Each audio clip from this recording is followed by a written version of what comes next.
Vale. Vale, pues vamos a empezar. Em, Bien, bueno, feliz año a todos y bienvenidos. Y vamos a continuar viendo Aristóteles, terminando por la política. Cuando terminemos Aristóteles, que creo que sucederá mañana, pues vamos a ver Descartes, vamos a saltar a Descartes. ¿Por qué? Porque la pregunta sobre la Edad Media es una opción entre 8 que tenéis en la EBAU y aunque nos la saltemos momentáneamente, pues vais a tener suficientes opciones como para resolverlas. Y en cambio, digamos, de la edad moderna os pueden caer 2 y hasta 3 preguntas en la EBAU, entonces pues nos sale más rentable. ¿Vale? Cuando terminemos Aristóteles, entonces vamos a saltar al tema 6 que es Descartes.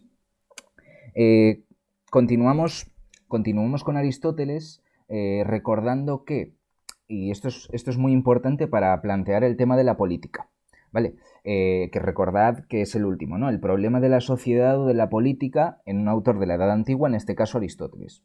¿Qué diferencia Aristóteles del resto de autores, particularmente de los autores modernos, de los autores que van a venir después, de Maquiavelo, de Rousseau, de Hobbes, de, bueno, no sé si llegasteis a ver filosofía política el año pasado, pero en general de los autores modernos?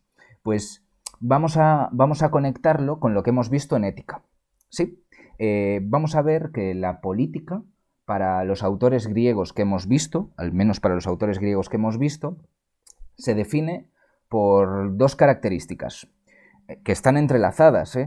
Una, conexión con la ética, y esto quiere decir que que la política la política no va del poder, la política no va de la lucha por la conquista del gobierno, la política no va de asaltar los cielos, la política no es una guerra, digamos, contra un enemigo que intenta hacerse con el principado, que esta sería la visión de Maquiavelo, sino que la política es fundamentalmente una continuación de la ética. Y es una continuación de la ética porque las polis, las ciudades, se constituyen siempre con miras a determinados bienes o a determinadas virtudes. Es decir, no podemos imaginarnos una sociedad humana sin que tenga objetivos o fines, recordad que los fines para Aristóteles son muy importantes, éticos. ¿Vale?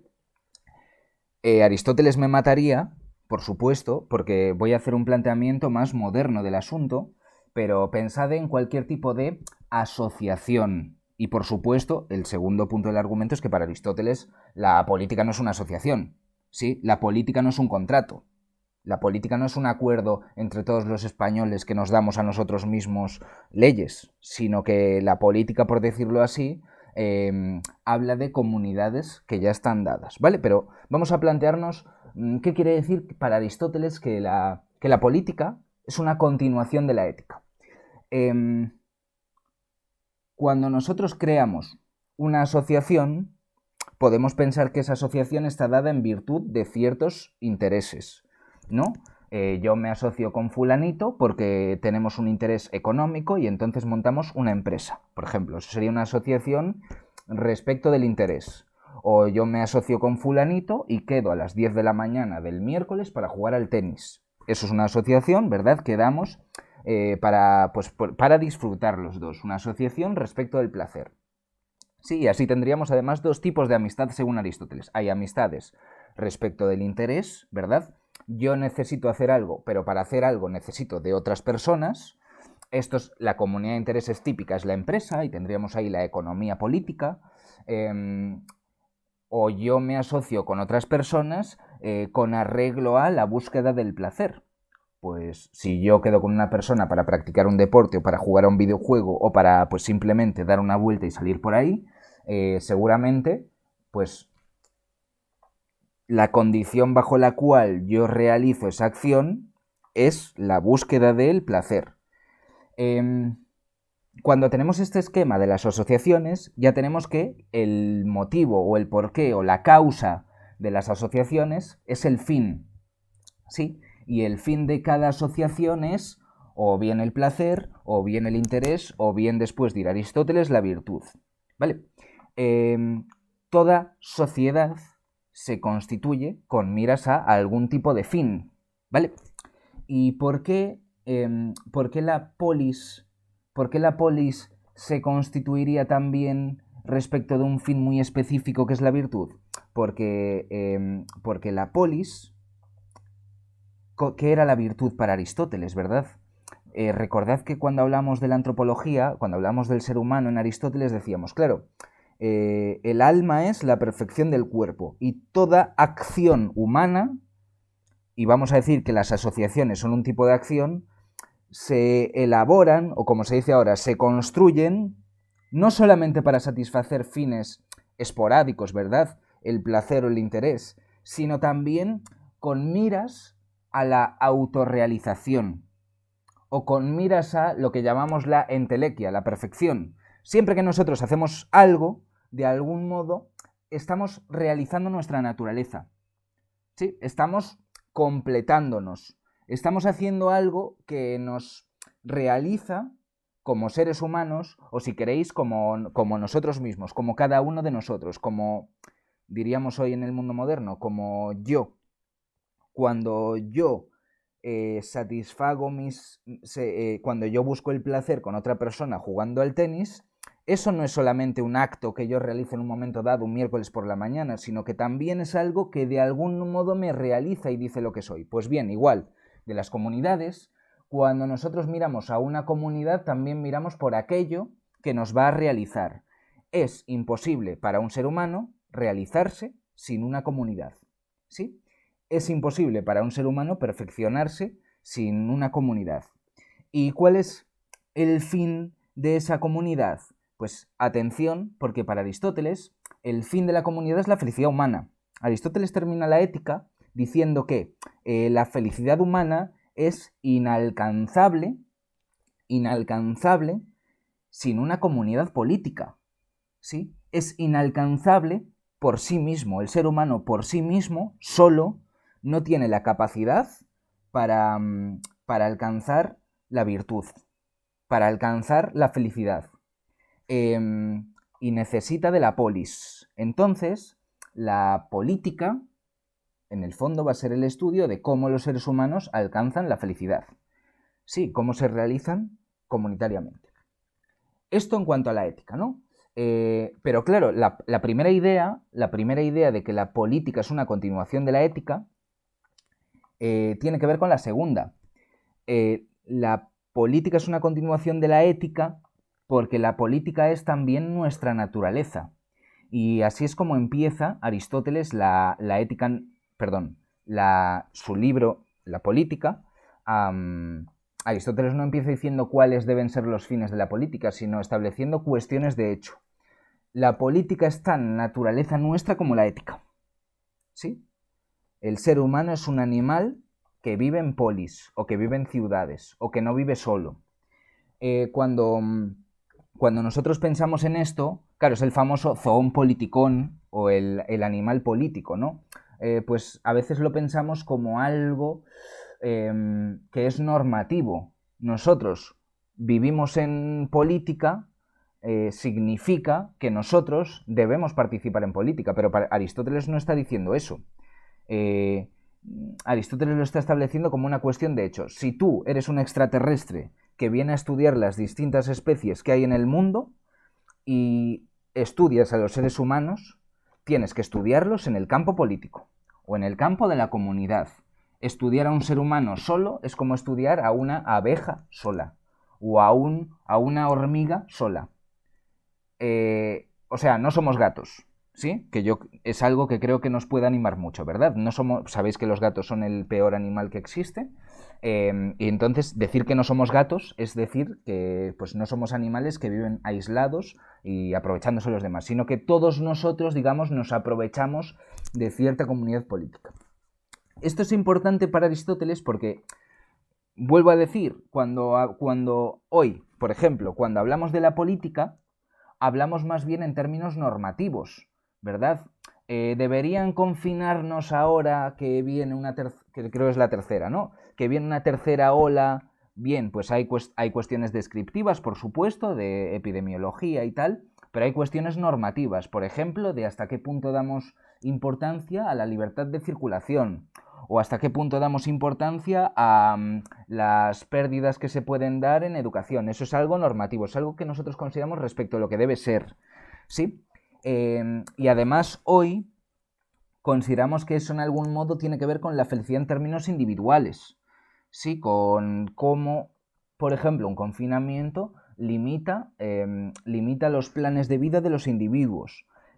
Solemos considerar entonces que la política está al servicio de nosotros en tanto que individuos. Aristóteles, Aristóteles piensa que la polis no es algo establecido solamente en términos normativos, sino sobre todo en términos descriptivos. Todo ser humano se organiza en ciudades, o se organiza en, vamos a decirlo en términos generales, coinonías, sí, o comunidades. Y sin comunidades no seríamos seres humanos, ¿vale? Esta es la diferencia principal. Cuando vayamos viendo más teorías políticas en la historia de la filosofía, hoy seguramente, o lo más probable es que hoy consideremos que la política está para servirnos a nosotros, ¿sí? Y que en el fondo la política es una cuestión de conveniencia, como ya nos indicaban los sofistas, ¿verdad? La política intenta satisfacer nuestras necesidades y entonces, para respetar las necesidades del mayor número de personas, pues acudimos a las urnas para ver cuál es el gobernante o el candidato que más satisface o que más promete satisfacer nuestros intereses.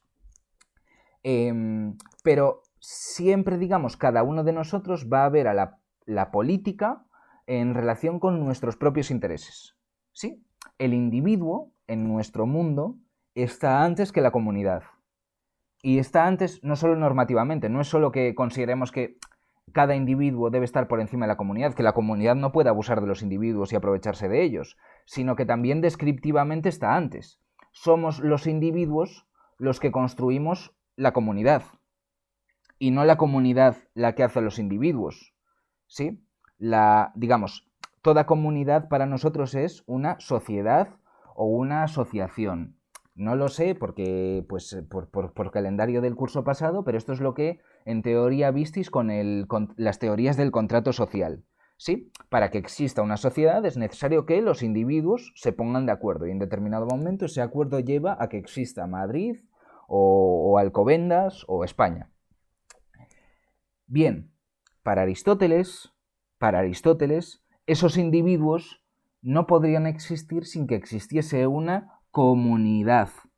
Sí, para que nosotros seamos personas que podemos pensar por nosotros mismos y deliberar y buscar la felicidad y buscar satisfacer nuestros intereses, es necesario que exista una comunidad previamente.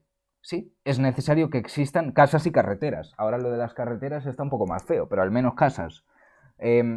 Claro, ¿cómo desarrolla esto Aristóteles? Cuando empieza la política, Aristóteles nos va a definir como un animal que forma y que es formado en comunidades políticas. Toda la comunidad es previa a los individuos. Sí, la comunidad que nos forma es anterior a los individuos que forma. Y esto, lógicamente, es muy extraño. ¿Sí? Y es muy extraño por dos razones. Una, hemos dicho que para Aristóteles las sustancias son previas a los géneros. Es decir, el ser humano existe porque existen Roberto, Juan y Pepe. Roberto, Juan y Pepe no existen porque existe el ser humano. Es decir, las partes son anteriores al todo. Sí, y nosotros, una vez conocemos las partes, pues generamos una idea de género y conocemos al ser humano. ¿Por qué Aristóteles dice ahora en la política algo que aparentemente está en contra de su idea de sustancia? ¿Por qué dice que la comunidad es previa a los individuos? ¿Cómo es posible que exista una comunidad sin individuos? ¿No sería esto una especie de visión, digamos, no ya comunitarista, sino incluso en términos políticos, una teoría ciertamente pues, parecida a la del fascismo, por ejemplo? La comunidad está antes que los individuos. Parece que Aristóteles nos está poniendo, nos está subordinando a la idea de comunidad, como si nosotros debiésemos nuestra vida a la comunidad. ¿A qué se refiere Aristóteles con esto? Pues a la propia idea de producción. Hay una frase muy famosa de Aristóteles que quizás nos ayude a ver qué quiere decir con esta idea de que la comunidad es previa a los individuos. ¿Sí? Aristóteles dice que ningún hombre puede vivir solo. Ningún hombre puede existir solo, salvo que sea o una bestia o un dios. Es decir, o menos que un hombre o más que un hombre.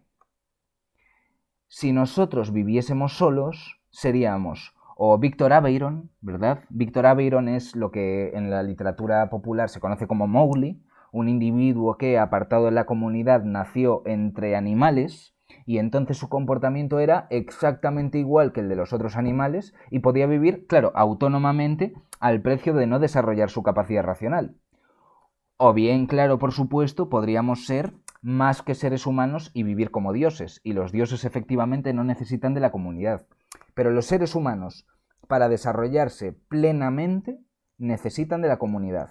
Y necesitan de la comunidad porque, y esta es la razón por la que Aristóteles dice que la comunidad es previa a los individuos, porque para que cada uno de nosotros se desarrolle plenamente, necesitamos de una serie de tareas y de condiciones que solo son posibles en comunidad, que solo son posibles cuando vivimos entrelazados con más individuos o cuando vivimos relacionados con más individuos. Esto, cuando lleguemos a Marx, veremos que es la categoría de producción.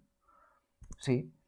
Nosotros, para estar en segundo de bachillerato, necesitamos de una comunidad política, de una sociedad que, por ejemplo, produzca calefacción, ¿sí? Es difícil decir esto sin... Claro, en estos días, pues necesitamos que el miércoles haya producido la calefacción. Necesitamos que haya gente que se dedica a comerciar y a llevar comida a los supermercados. Necesitamos de gente que limpie las carreteras. Necesitamos de gente que incluso que prepare la comida.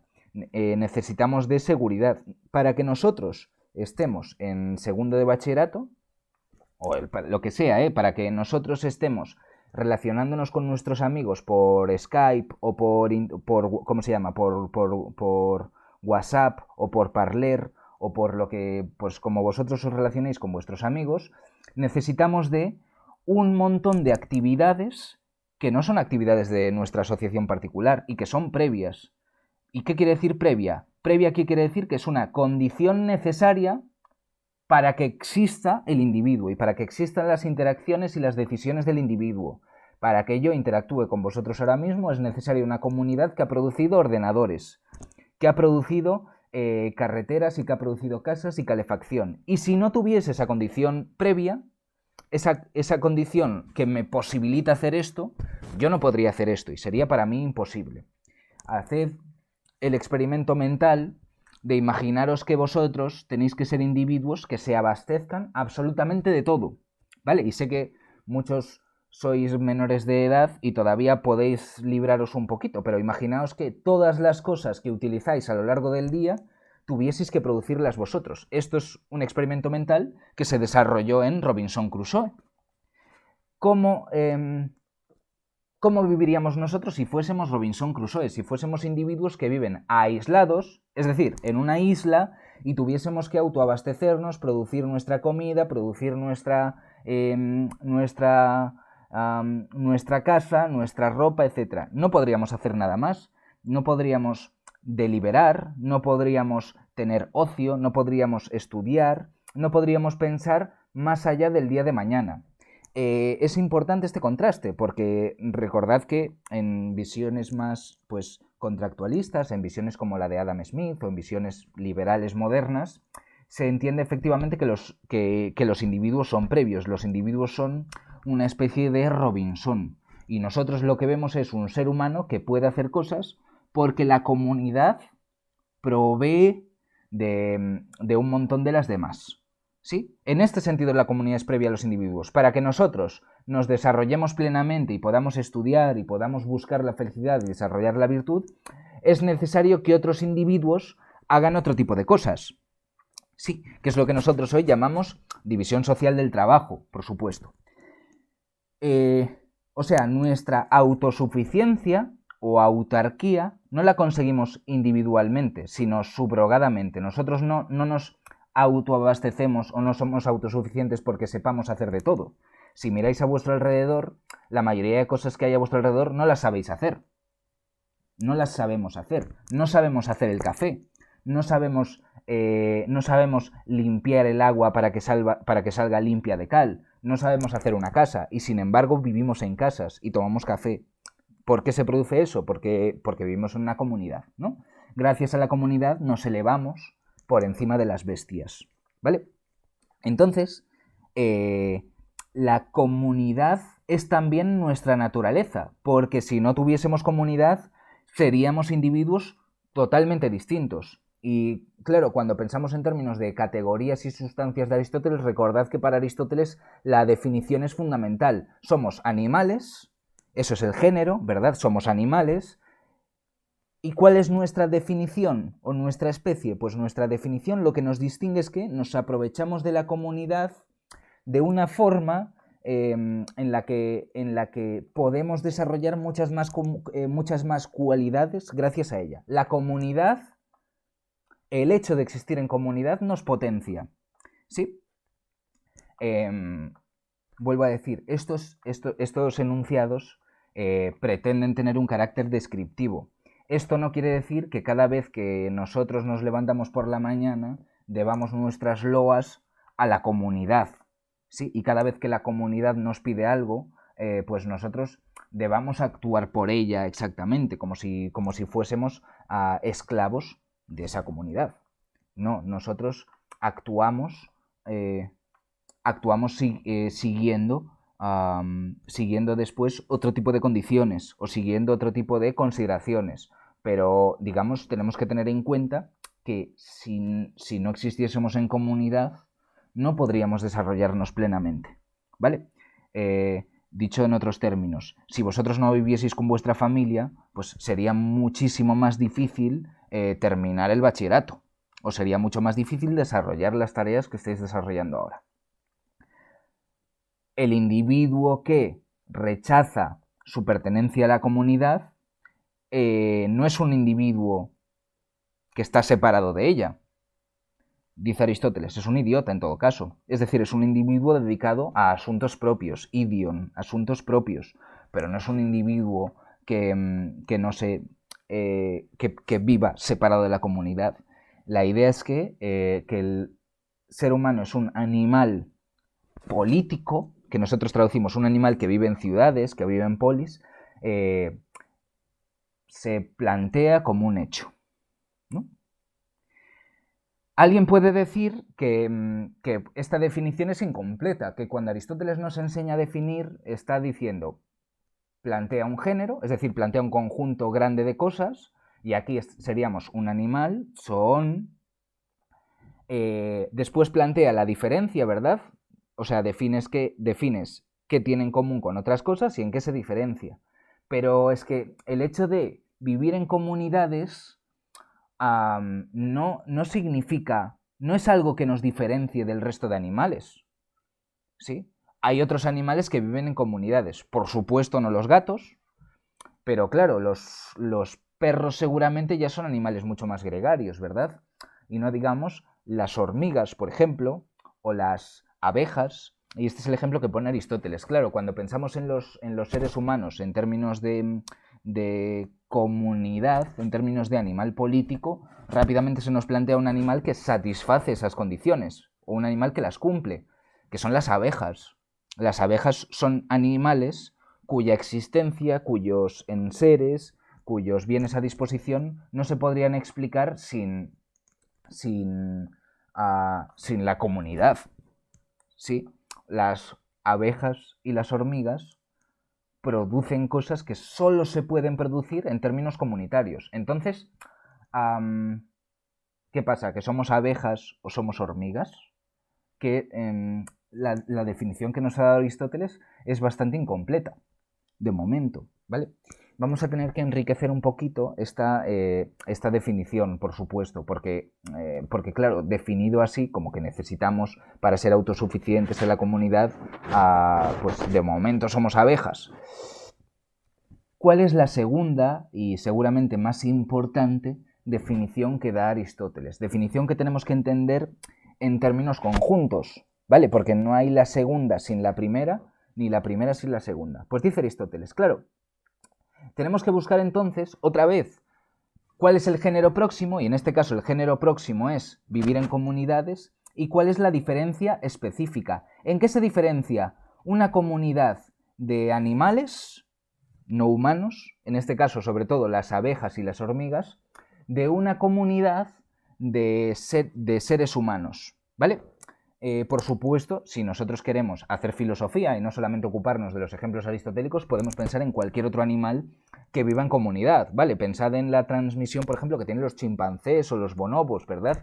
En general, los primatólogos han estudiado muchísimo las comunidades de primates, las comunidades de gorilas, de chimpancés, de bonobos y cuáles son las reglas de acción. Entonces, ¿en qué nos diferenciamos nosotros? ¿En qué se diferencia, si queréis? Esto es la pregunta clásica. ¿En qué se diferencia el ser humano del resto de animales? Sí, esto es, claro, primera advertencia. Es una pregunta predarwiniana, es decir, es una pregunta que no plantea ningún tipo de paradigma evolutivo.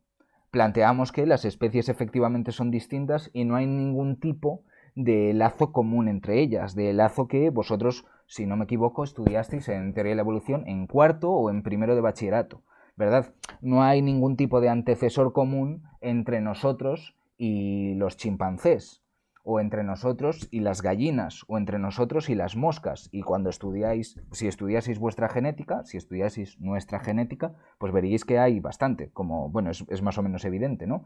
Entonces, ¿en qué se diferencia? Vuelvo a decir, Aristóteles se pregunta la diferencia entre la comunidad de primates y la comunidad de abejas y la comunidad de seres humanos. Vosotros podéis ampliar la pregunta. ¿En qué se diferencia? Pues aquí veis la definición. En el tercer punto, zoon es un animal, logon, ejon. ¿Qué quiere decir esto? Sabéis que normalmente, bueno, el griego lo dejamos aparte, pero tenéis que tener en cuenta que la palabra logos, de la que viene ese logon, es polisémica. Vamos a decir que quiere decir sobre todo palabra y razón, ¿vale? Son muchas más cosas. Lego es construir también, por ejemplo, pero vamos a decir que es un animal que tiene palabra y razón. Seguramente después, a partir de traducciones latinas y medievales, se tradujo este zoon, logon, ejon como animalis rationalis, y de ahí el animal racional, que, bueno, el animal racional. Pero Aristóteles no va a señalar que el ser humano es un animal racional porque vive virtuosamente, o porque sabe calcular, o porque sabe inferir, ¿sí? Y cuando nosotros somos irracionales, por ejemplo, porque calculamos mal los riesgos de reunirnos más de 6 personas, o porque calculamos mal el riesgo de salir a la calle cuando hay helada, ahí no estamos siendo irracionales en un sentido relevante para esto. Aristóteles sabe, y lo recordáis por la ética, que los seres humanos muchas veces actuamos contra la razón. Muchas veces actuamos por apetitos, por pasiones, por malos hábitos. Pero no nos estamos refiriendo a la costumbre o la tendencia de los seres humanos a actuar contra la razón, sino a cómo influye ese logos en la manera de organizar las comunidades. ¿En qué se diferencia la comunidad de abejas de la comunidad de seres humanos? En que los seres humanos tienen palabra, y esta palabra sirve para deliberar, que la deliberación es una palabra que hemos utilizado en ética, ¿verdad? Sirve para reflexionar y considerar qué es lo más conveniente y lo más factible, qué es lo mejor para nosotros en determinadas condiciones.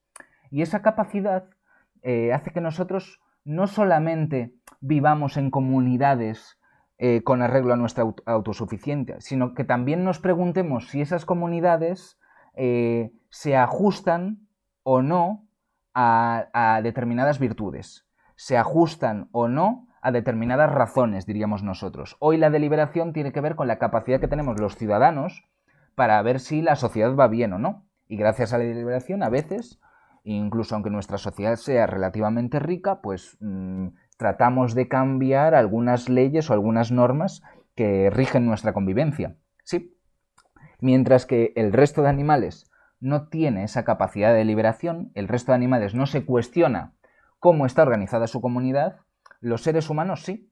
Los seres humanos se preguntan si su comunidad está organizada respecto de determinadas virtudes. ¿Sí? Y dice Aristóteles, los animales tienen voz, los animales tienen foné, los animales hacen ruido y tienen cierta capacidad de comunicación. Sí, sabéis que las abejas son capaces de comunicarse incluso a kilómetros, ¿verdad? A través de señales químicas, auditivas, etc. Las hormigas también tienen sistemas, digamos, de comunicación básicos, pero ninguno tiene palabra. Y con la palabra no solamente transmitimos información, porque hasta ahí cualquiera de nosotros ve que los animales se comunican. Entrada a casa de un vecino que tenga perro y el perro te comunica inmediatamente que no eres bienvenido ahí. Pensad en que pues conocemos un montón de formas de comunicación no verbales. ¿Qué aporta esta comunicación verbal o esta comunicación del logos, esta comunicación racional? La capacidad para cuestionar la organización comunitaria. ¿Sí? Y organizamos nuestras comunidades con arreglo no solo a lo conveniente o no, no solo con arreglo a lo que nos permite sobrevivir o no, sino con arreglo a lo justo.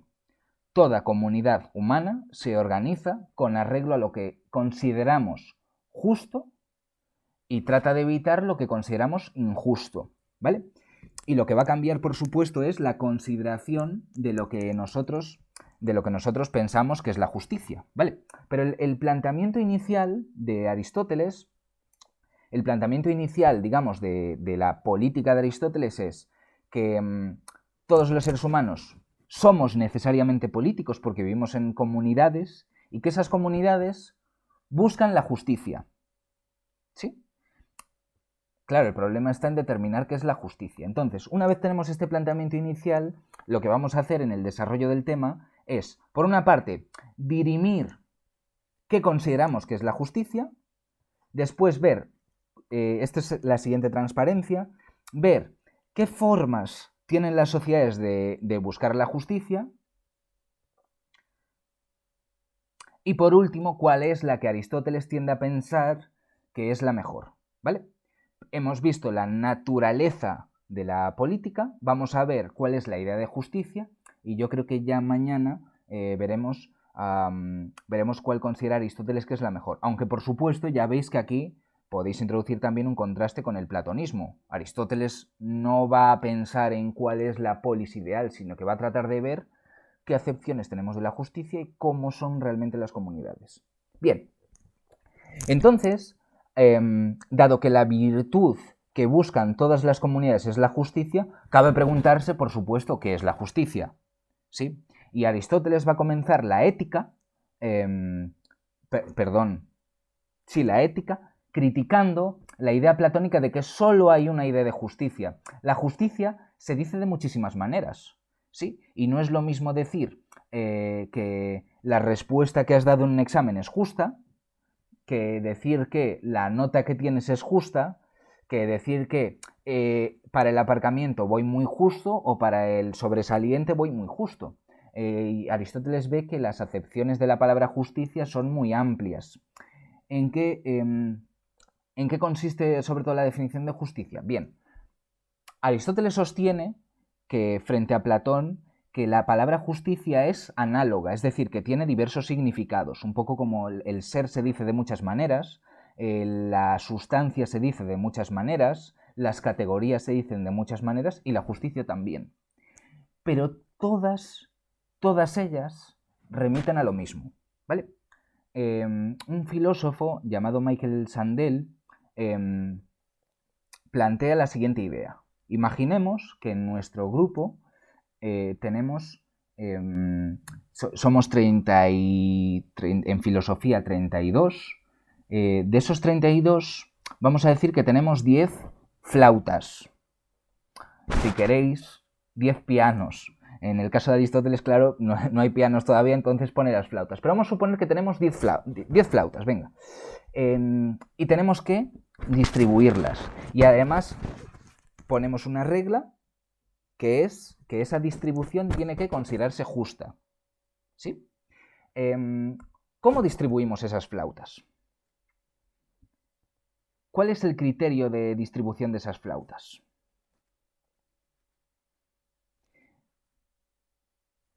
Tenemos muchos criterios posibles. Uno podría ser el sorteo. Otro podría ser la subasta. Sí.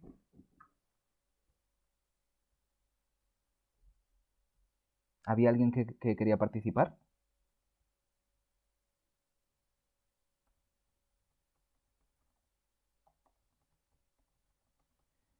No se oye, ¿eh?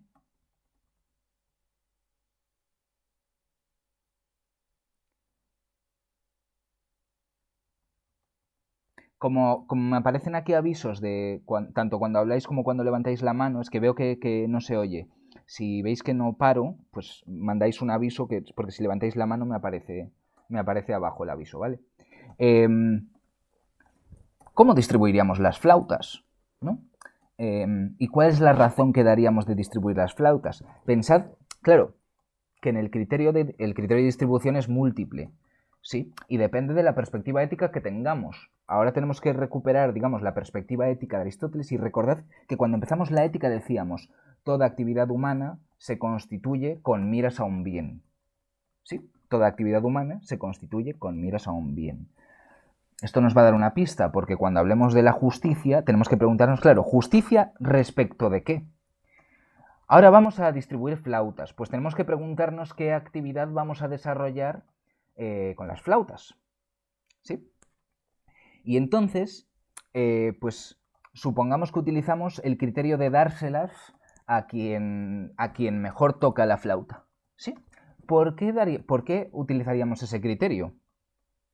Pues dice Aristóteles, claro, las flautas se hacen con respecto a un fin, y el fin de las flautas es tocar buena música. Entonces, tenemos que distribuirlas para aquellos que toquen mejor música, ¿sí? A los mejores músicos. Y hoy seguramente daríamos otra justificación, una justificación utilitarista. ¿A quién damos las flautas? A quien las toque mejor. ¿Y por qué? Porque dará más placer al resto de individuos. Pero podríamos establecer otros fines, ¿verdad?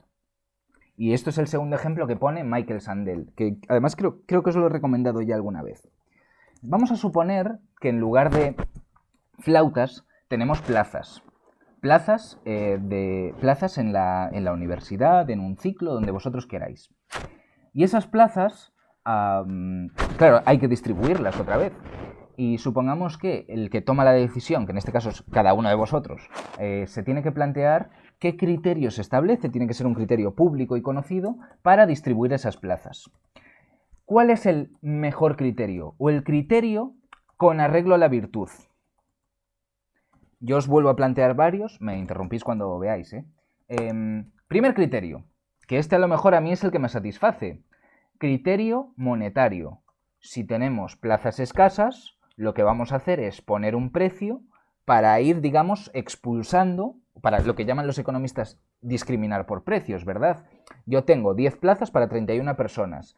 Si lo pongo a 0 euros, las 31 personas quieren entrar aquí. Entonces lo que voy haciendo es subir el precio para que poco a poco haya personas que no quieren acceder a ese, no quieren, o digamos, a ese precio no quieren acceder a esas plazas. Entonces, selecciono a los individuos por su capacidad de pago. ¿Sí? ¿Sería eso justo según Aristóteles? ¿O sería eso justo si al final pues, se puede razonar sin Aristóteles, ¿no? Pero Justo. sí, No es justo, ¿por qué? porque estás quitando de posibilidades de acceder al poder a gente que no tiene adquisición monetaria, que puede estar igual de preparada que alguien con mayor adquisición. Has dicho poder, piensa que estamos hablando ahora de plazas universitarias, diríamos de estudio, ¿no? ¿Y en qué se diferencia esta distribución de la distribución de plazas en la cafetería de enfrente al instituto?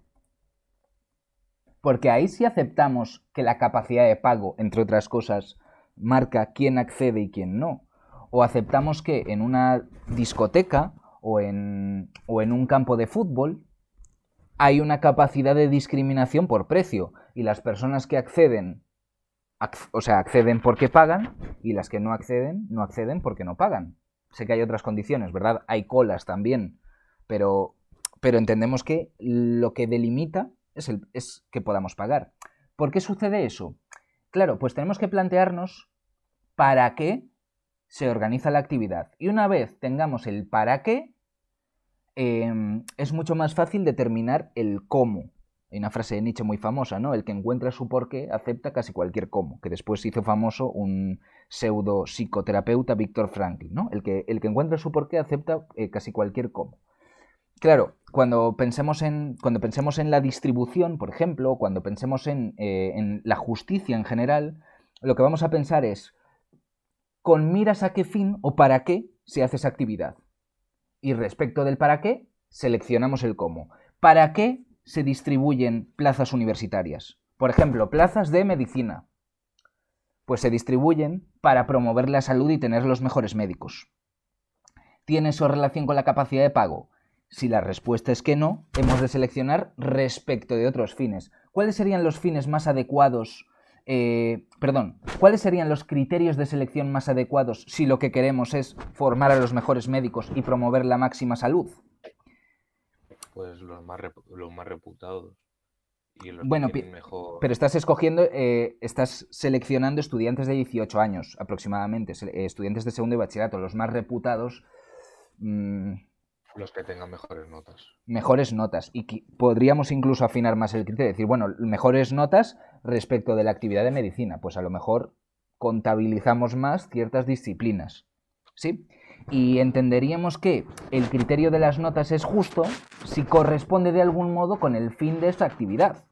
Si, por ejemplo, a mí me piden tener muy buena nota en Historia y la Filosofía para entrar en una ingeniería técnica, yo puedo pensar que, claro, mi mérito o mi capacidad en Historia de la Filosofía no corresponde con el mérito o capacidad en esa actividad, no tiene nada que ver.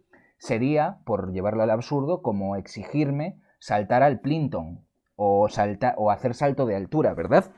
Diríamos, algo es justo cuando corresponde con la actividad que buscamos.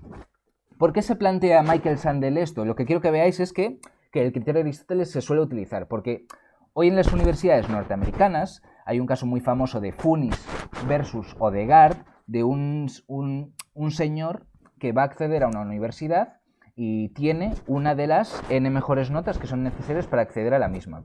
Y sin embargo no accede porque su color de piel, digamos, no está requerido por esa universidad. En la Universidad de Odegaard está en Washington, en la Universidad de Washington había cuotas para personas de raza negra. Eso quiere decir que para promover la diversidad en la universidad tenía que haber un número determinado de estudiantes negros, blancos, hombres, mujeres, indios, etc. Con lo cual este señor, a pesar de tener una nota suficiente para entrar, no entró por la política de cuotas y denunció, digamos, a la universidad por discriminación.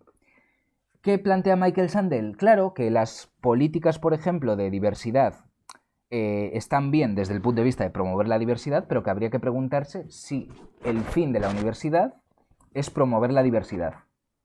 Si el fin de la universidad es promover la diversidad, se puede radicalizar más este principio. Si el fin de la universidad... Sí. Son y 5. Y 5, sí. Si el fin de la universidad no es promover la diversidad, sino promover, por ejemplo, la excelencia educativa o la excelencia profesional, entonces hay otros criterios que se quedan fuera, ¿vale? Para Aristóteles, entonces, lo importante es para qué se constituye la actividad. Vamos a seguir mañana con lo de Aristóteles. Dejo un momento de grabar.